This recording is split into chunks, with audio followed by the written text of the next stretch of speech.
বাংলা একাঙ্ক নাটকের জনক হিসেবে খ্যাত বিশিষ্ট নাট্যকার নিদর্শক মন্মথ রায়ের প্রয়াণ দিবসে তাকে শ্রদ্ধাঞ্জলি নিবেদন বালুরঘাটের কথক শিশু কিশোর নাট্য বিদ্যালয়ের। উল্লেখ্য, 1988 সালের আজকের দিনেই অর্থাৎ 26শে আগস্ট তিনি প্রয়াণ হন। বালুরঘাট পৌরসভার উদ্যোগে নির্মিত মন্মথ রায়ের আবক্ষ মূর্তিতে মাল্যদান করে কথক শিশু কিশোর নাট্য বিদ্যালয়ের সদস্যা তনুশিয়া মণ্ডল। উপস্থিত ছিলেন নাট্যকর্মী ঝুন্টু হালদার, কথক শিশু কিশোর নাট্য বিদ্যালয়ের নির্দেশক তুহিন শুভ্র মণ্ডল।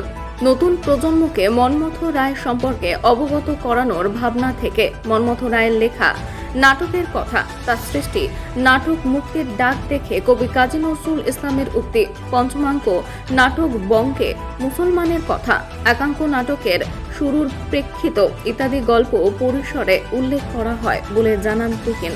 শেষে প্রয়াণ দিবস উপলক্ষে 1 মিনিট নীরবতার মধ্যে দিয়ে শ্রদ্ধা জানানো হয়।